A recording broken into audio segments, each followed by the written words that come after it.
that song. I think I recall that. By the way, folks, you're joining a conversation in as it's occurring. Is we're discussing I think it's Backstreet Boys song, right? I don't know. Yeah. I was never into that. I mean, come on, what is that, 90s? I barely paid attention to music in the 90s. Well, It was all garbage. that was like 97, I think, 97 or 98. And the reason I remember that, I didn't particularly care for it, was that there was a short period of time when I was a DJ on cruise ships. And so my Oh, job was to take in as much modern music as I could so that I was conversant in, hey, I want to hear this song, knowing that song. And I found that I developed an appreciation for different genres of music because I was able to identify, oh, I think I understand why this song is popular. It's, you know, it's, I think, I think it's important, to be diverse in that kind of stuff. I don't listen to a vast diversity of music now, but when I hear music like from that time period, um, I go, oh yeah, yeah, I know that song. Here's the artist. Here's the month that it was released. You know, that kind of stuff. yeah. Yeah, I mean, you had a professional reason. Plus, you always have an appreciation for music in general. So, makes sense. yeah. And I did hear. By the way, welcome to After Service with Oh, Pastor yes. Brian and me. Yeah. Before the service, I heard you talking to a young man in our congregation about different genres of Christian music um, that Yeah. exist, and I think oftentimes we kind of we say Christian music is one genre and it's the pop music that's played on K-Love because that's what's most accessible, and it's harder to find uh, um, the other genres that are out there, and some of it is really good, some of it is not. Um, yeah, I would argue that some of the stuff that makes the radio is not awesome. But you mentioned Lecrae, who's a rapper, and he's really good. I mean, just objectively a very talented individual. Um, Yep. and I listened to the album. It came out 5 or 6 years ago, and I just went, "Oh, this is good. This guy is very talented, and he deserves he deserves to have his platform." So anyway, I'm not sure how I got started on that. I don't know. But yeah, lots of different types of music. It's good to appreciate all of it. And I know this is completely off topic, but just the thought is like, should Christians or can Christian listen to um, secular music? And I remember that used to be a pretty hot topic, and I suppose it still is. Um, I have my answer, but it'd be interesting to hear yours. And do you have a particular basis for why you think, yeah, you can or can't? Sure. Yeah, I can. I'm more than happy to address that from a couple of different angles because this is something that is important to me. Um, there was a period of time where basically all I listened to was Christian music, specifically focused on worship music. And it was part of my job to a certain extent to be as familiar as I could with the artists and with the music they were producing. And it didn't really leave much time to listen to anything else. What I found after a period of time is that it was really easy to start when your artistic world is really narrow. It's really easy to take something mediocre and raise it to a high level because you have no Yep. means of comparison. And so, one of the things I tried really hard to do was to still identify something that wasn't great as not great. And it's not to be unkind. It's just that it when your world becomes very narrow, then you start to lose kind of sight of what excellence can be, and then you create a new designation for excellence based on what you've been exposed to. So I think it's Mm. I do think that's one reason why I think it's important to to expose yourself to music that is not just specifically Christian themed. And I'll say Christian themed because that's really it's there's different genres of music, but the theme. Explicit. Yeah. Um, Yeah. See, I would argue that if you're going to limit your music to just Christian music, then I suppose you should limit your reading to just Christ themed literature and Christ themed movies and Christ themed TV, right? No. Right? So, however, then I would ask you to look at Christ and say, did he limit his interactions to just people that were like him, that had the same beliefs as him, that lived their lives like him? He did not, because that limited his ability to interact with people outside of his culture. So if we limit our cultural engagement to those just within Christians circles, we already struggle to interact with people that are not Christian. It's how Christians get weird. Right. And that's yeah. No, yeah, and I think I appreciate your perspective that takes the well. Here's the implications of what's going to happen if you don't. My argument has always been, Philippians 4:9 and 10 says that whatever's noble, true, right, etc.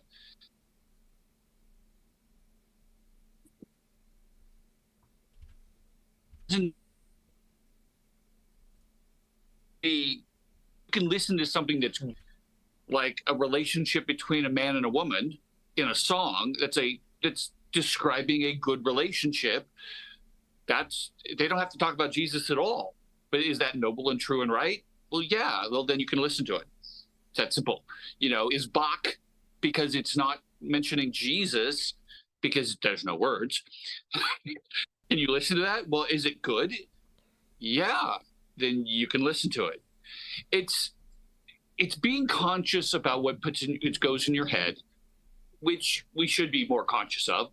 But at the same time, appreciate what you're saying is appreciate good art, right? You just need to understand, and you just need to know where are you influencing it more than it's influencing you. You have to be careful of that, of course, right? Yeah. If you're reading to the Quran to understand how where Muslims think, that's fine as long as it's not becoming a snare. Right. Which is good. Could you listen to great music from the 70s to appreciate great art? That's great. Just be careful of how, is that, corrupting your mindset, which is different for everybody. Right. So, yeah, our hedges are located in different places. Yeah, I think to build on the initial question, which really wasn't intended to be the theme today, but I could go on all day, is that if, as a Christian, should the art, as a Christian artist, should the art I create always be themed on something related to Christ or those things? ooh. And what's your perspective on that? You and I have talked about this a little bit. No, there, just as, just like a sunset declares the glory of God by just doesn't say anything. It just simply is beautiful. It's gorgeous. It expresses the creation of God and the beauty of God. So in the same way, good art can just simply be good art, and that's enough. And there's a whole lot of other topics that can be talked about, just displaying something good, as I was repeating myself, good, noble, true, and right, that doesn't necessarily have to directly express, about the atonement or something that you can clearly point to a verse on. You don't have to do that, I don't think. And let's say that your intention is an evangelical intention, and something overtly Christ themed might not be as accessible or receptive. A non-Christian may not be as receptive to something overtly themed, but you can deliver some core ideas in that. Yeah. I mean, that's know some artists. Yeah, I know some Christian artists who've gone that exact route. Yeah. For this exact reason. But yeah, I agree. Yeah, yeah.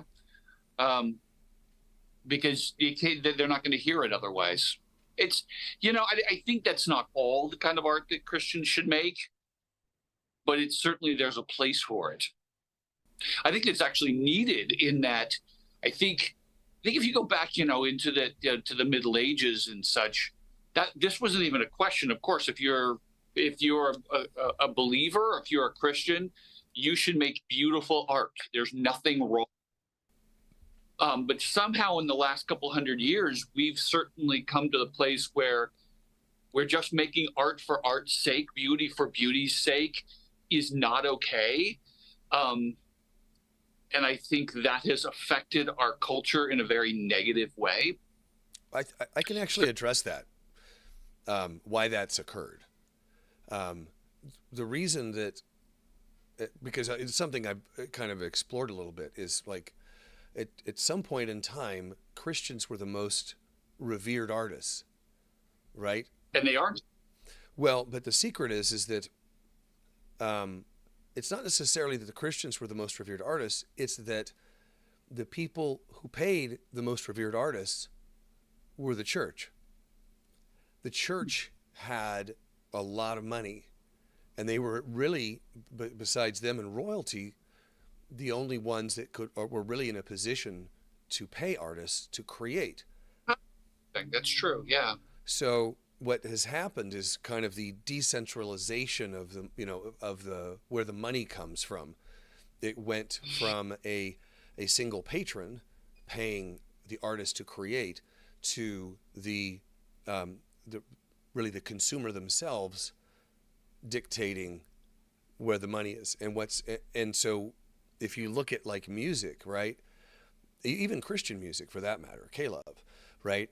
K-Love wants to stay in business. They want listeners. They want to make advertising money. So what they're doing is studying the listening habits of their listeners, especially their core group of listeners, women between the ages of 24 and 48 or whatever.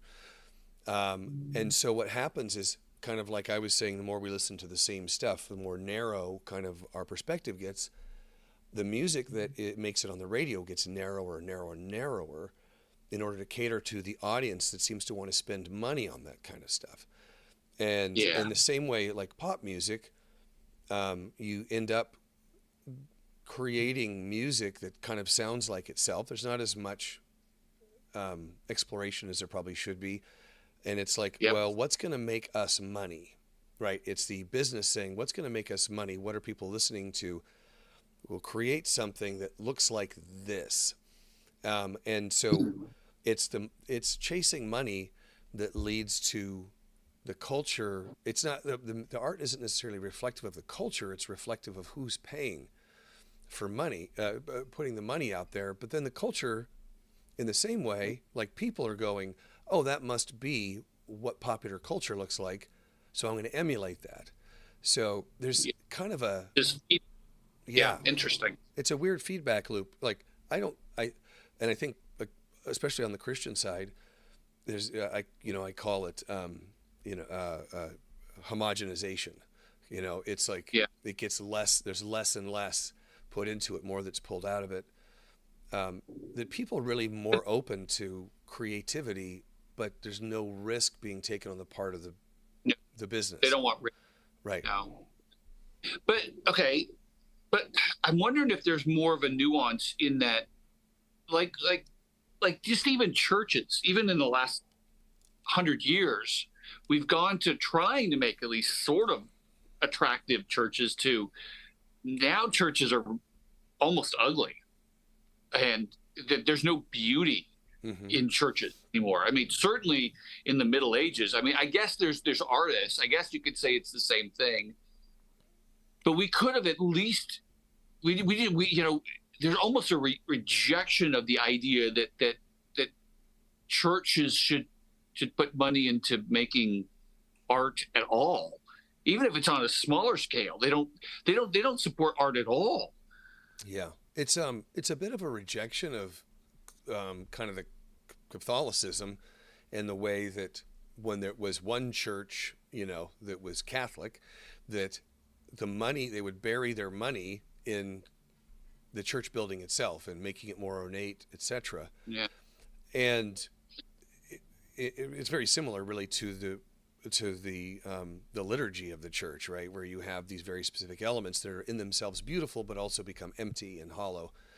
That I'm sorry, could it also be though that just our culture in general is kind of rejecting the idea of beauty, not beyond the Christian culture? I'm wondering if it does, because even if you look at high art now, it's not that pretty, really. I don't know. That's an interesting question. We were downtown 2 or 3 weeks ago at a festival, and we walked by this church, and it was stunning, magnificent, glorious, enormous. And it took my breath away. Okay. Yeah. In the way that it is like awesome.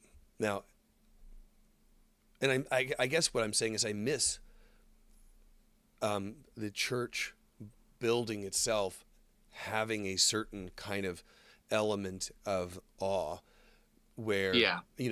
Which they're tall. You come in and you feel your own insignificance, in that space. And I think there's value in that.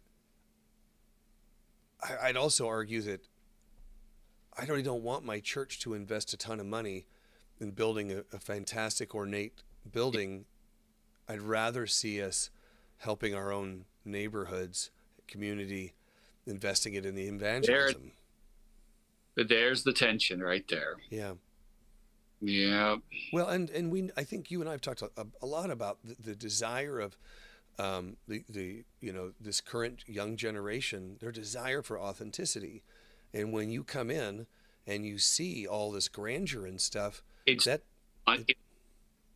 it's gross. I see, but see, yeah, that's how people see it is that it's gross. Mm-hmm. They don't see it as beauty because God is beautiful, so we're going to make something beautiful. I mean, you can make an argument the other side, but that's not an argument that people will accept or even want to hear, even though objectively I know that's the case. Yeah. We know that our environment affects how we view and see things, but that's not what we think. It's interesting. That's why I'm thinking, I think there's a cultural piece to it, but all that has to get down to, can we listen to Christian music? Do we have to just listen to Christian music? No. By the way, we're almost 20 minutes in. We may as well just kind of follow this where it's going. Yeah. Right. That's what I figured after a while. Yeah. I just think that beauty is something that I don't know the balance between making something beautiful, but also being real. But do you think our culture just sees anything as beautiful as being fake? Boy, that's a good question. I think they don't trust that something that is beautiful is authentic because there's so much polish and filter that's overlaid on top of things. Distrust. Yeah, there's a distrust, which is why, wearing a pair of jeans and a comfortable shirt is more meaningful. When seeing somebody who's the pastor wearing jeans and a comfortable shirt is more accessible, maybe more meaningful to somebody than somebody wearing a suit. That's interesting. Accessible. They want accessible. They want imminent rather than transcendent right now. I think people want, whether it's art or leadership or your building or whatever, is something that is familiar enough to be reflective of the world that they live in. And our tension is to provide that without it being falsely endorsing elements of culture that are not Christ-like. Yeah. Oh, interesting. Yeah, because they want they want something that they can relate to, but they need. I don't think they know what they need. I think they need something that's grander than themselves, but they don't know that they need, or they're afraid of it, or they don't trust it. Maybe that's the right word. Distrust is huge right now in our culture. Yeah. There's few things that people trust. Well, Very few things trust. Let's talk about music again. And I'm going to, Vanessa, when I play her a song, within the first 10 seconds, she'll go, "That's Christian, isn't it?" Right? Because there's something, there's a veneer, there's something about it that goes, that trips, like, that's not quite right.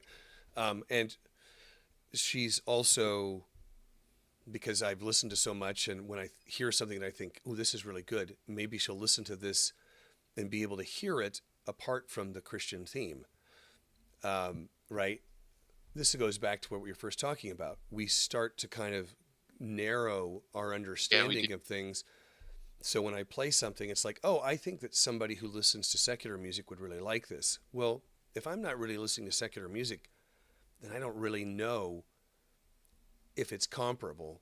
But the person outside of it knows almost immediately that it's not reflective of their culture. Yeah, there's something off, and it's not a theological thing. No, it's just it's often a quality difference. Right. So you enter with, I mean, not necessarily a distrust, but you have an innate understanding of what stinks or doesn't stink, that gets tripped. Like, oh, no, something ain't right. There's, it's like when you see somebody trying to emulate, somebody in Christian music trying to emulate something that's current in secular music. You're like, it doesn't line up. I know what you're trying to do, but that's not who you are. Don't you think, though, Christian music should not try and emulate, but instead go its own direction, but just do it very, very well? Yeah, it's tough, because it's about innovation, right? You want to create things that are excellent, but in the same way that hundreds of years ago, the church was paying the most innovative artists to create more innovative things, there's no money to pay for real innovation and excellence in Christian music, right? People who, I'm losing my headphones, by the way, just a second. I got to switch. And this is the problem with, I mean, we're demonizing Caleb, but we kind of are.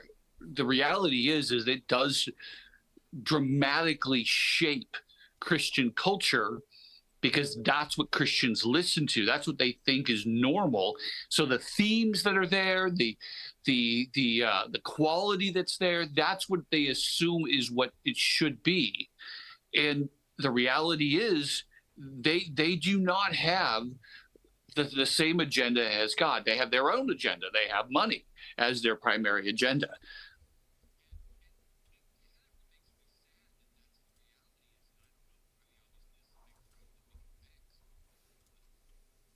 It is.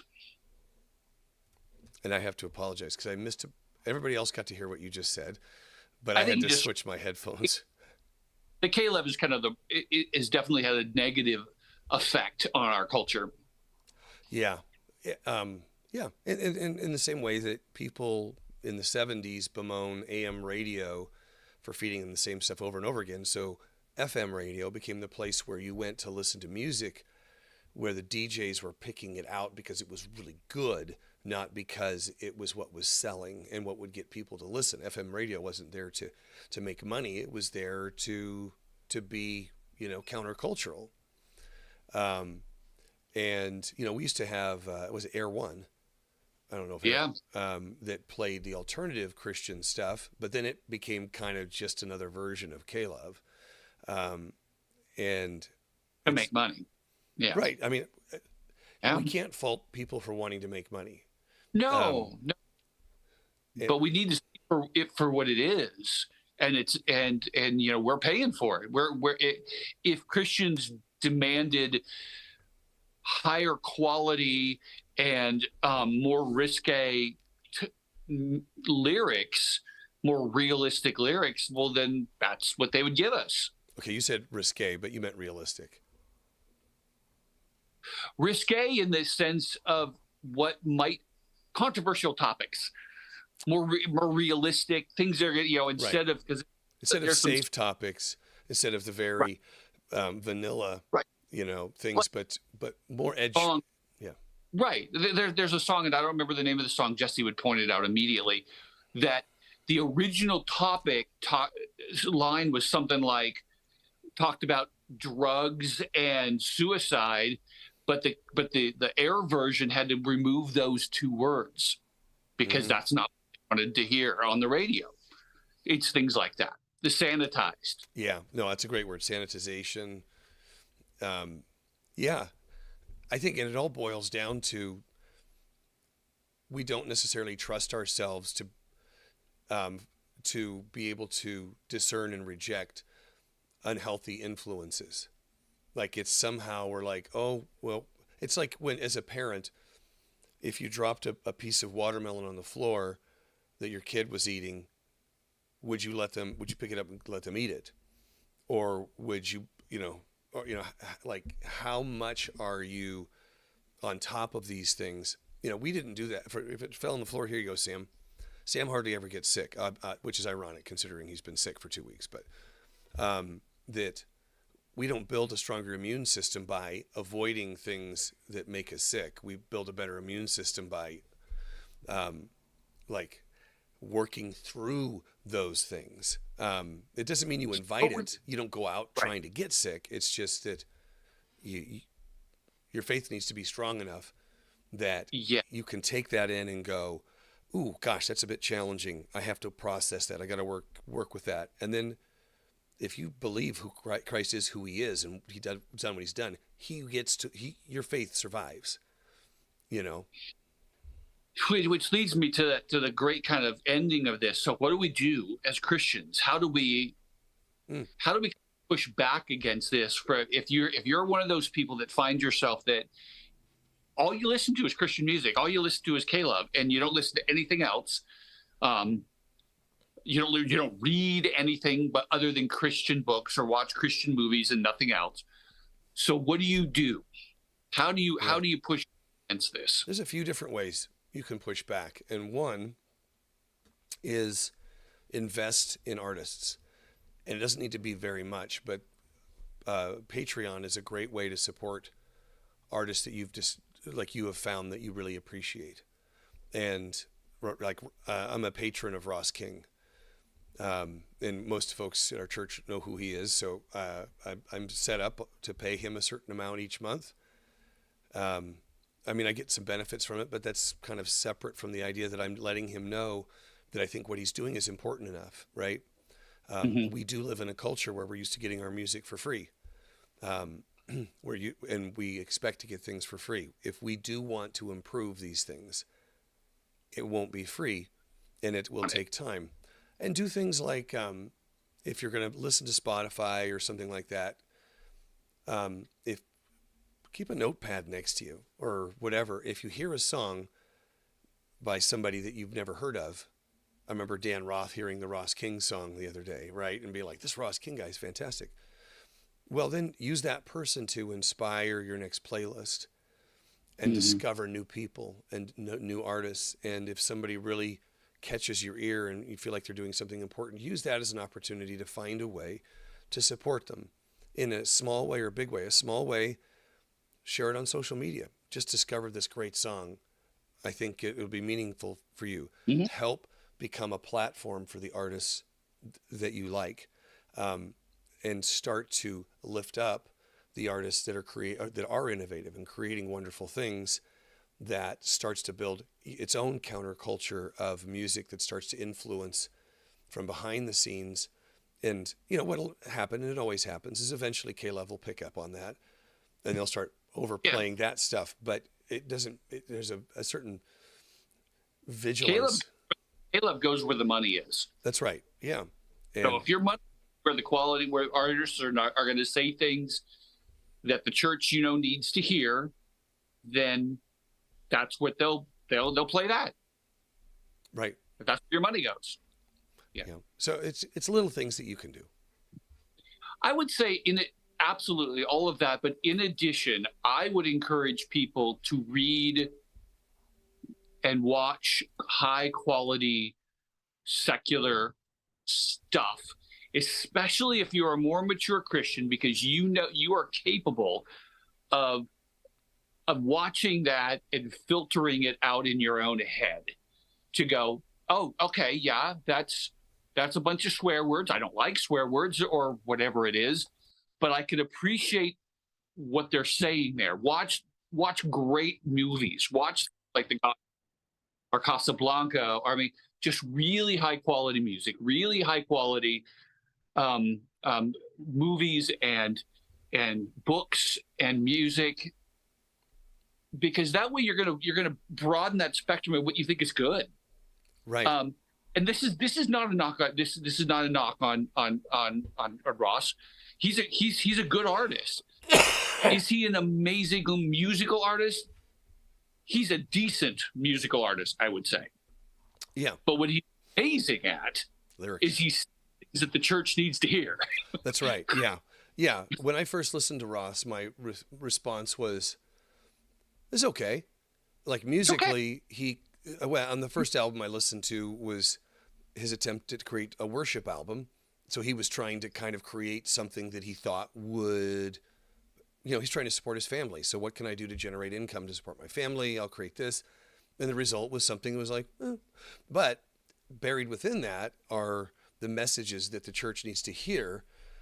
Right. And as he's gotten better over the past 10 years in terms of creating musically things that are interesting and trying to stay in tune with that. But he definitely is great at saying, here's a message that you need to hear that you're not going to hear anyplace else, but you should be able to hear other places. Right. So you need to listen to people who are going to say things you don't need to hear, but you also need to expose yourself to really high quality music. And frankly, that means you're going to be listening. You should listen to from jazz to classical to older popular music. The stuff from the 70s is so much better high quality than what's going on today, because the music industry wasn't quite as corrupted as it is now, and people can make good music. So yeah. There is good music in the same way that like hymns have survived centuries because they were the best. There is good music being made today. There are artists in the secular world that are creating fantastic stuff. I think Ed Sheeran is incredibly talented. There's bands and stuff that I think are wonderful. And don't be afraid to ask your kids who's somebody that they think is really, really good. Now, if you listen to 5 minutes and you should be listening to what your kids are listening to, by the way. Well, yeah. Because if it's stuff that is not healthy for them, then you need to work on that. But it does give you an ear for, okay, this is some of what's considered innovative. Like Sam listens to some amazing music, and he's like, oh, you should listen to this. This is really good. And I'll listen to it, and I'm like, oh, he's right. Where did he find these people? Like, he's like, oh, I heard it playing on a video game, and I thought it was interesting, so I looked it up. So I guess why I suggested the older stuff, and I know we're running out of time, is just like with hymns that over time you can tell which stuff is the better stuff because they are still listened to. Sure, there was a lot of stuff that's older that was garbage. Yeah. But the stuff that is still being listened to that's older, that it's better because it's still being listened to. Yeah. It's just broaden your experiences in movies, books, and in music. Yeah. Anyway, I hope this was a useful dialogue for folks. Obviously, I'm very passionate about it, and thanks, Brian, for giving me kind of the spontaneous opportunity to chat about it. Yeah, we're just trying not to be weird. Okay. Weird. Let's not be weird. Well, be weird, but in the right kind of weird. Well said. Okay. You guys have questions, thoughts about it? Put us in the comments. You know, if you think we're all wrong, tell us. We'll have a wonderful discussion. If you have questions about specific people or artists, let us know, and we'll see what we can do. And I'm not there on Sunday, so please submit questions and stuff. We can pick right up next Thursday where we left off today. Sounds great. All right. Thanks, guys. All right, you guys. Hey. Take care.